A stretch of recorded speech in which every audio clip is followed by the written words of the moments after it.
in ancient astrology, Saturn is not only associated with being a malefic, which that's a very an inspiring, debated kind of topic, because most modern astrologers, or people, today, don't like to associate the malefic thing. So, I'm going to explain how it's still malefic, and why their interpretation of it being malefic doesn't necessarily mean that it's superstition, like that it's going to, put a hex on you or cause death or demonic possession or anything like that. So, if you even know anything about Egyptian theology, Saturn is associated with Osiris, which is supposed to be a facet of the sun, the Ra, Atum Ra, but when it's in the tomb, basically when it's dead. Saturn, obviously directly associated with Satan, associated with the sixth day. So the sixth day of creation was the day that the devils and demons were made. So the ether spirits, it later translated to not just demons, but devils, the word devil. And then as it continued to be translated throughout time, and it's turned into that the devil was one individual entity that took on some sort of character. And he just took on the facet of all the ether spirits. So that's actually why Saturn is associated with Satan, because of the sixth day of the week, and because of the association with darkness. Even people who won't admit that Saturn's a malefic, or say that when you ask them to explain what Saturn represents, they say, well, restriction, inhibiting things, or delays. And I'm like, yeah.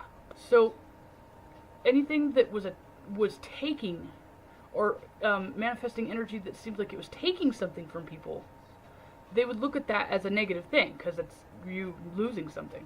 Loss. Saturn is also associated with loss. And Saturn takes away things in your life. It's also designated for like the major chapters of your life. When Saturn is in a natal chart, it takes away the abundance of what that house represents. So if you had Saturn in the second house, it would take away your sense of self-worth and self-esteem, and your potential fortunate connections with other people in bonding relationships. It would take away your happiness with having fulfilled relationships.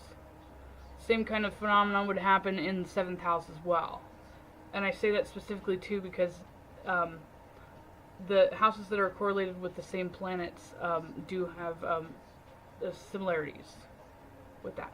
So if you think of it from a developmental standpoint, for every quarter of the dial, meaning every 90 degrees, those are significant life cycle development chapters in your life.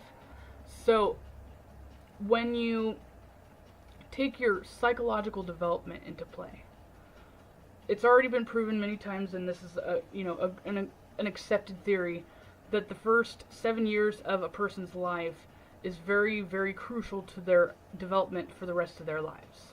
It sets up their cognitive capacities, their emotional empathy, and their stability. Saturn in those crucial times when it's going to be going to its first square, those houses are going to represent where you've been neglected in your development. So you see what I'm saying? Where Saturn is for the first 7 years is the shadow casted. And that's where the demons are sucking things out of you, or where Saturn's sucking things out of you. Is there someone there who cares for God-forsaken souls and God-forsaken man? Is there someone there who cares?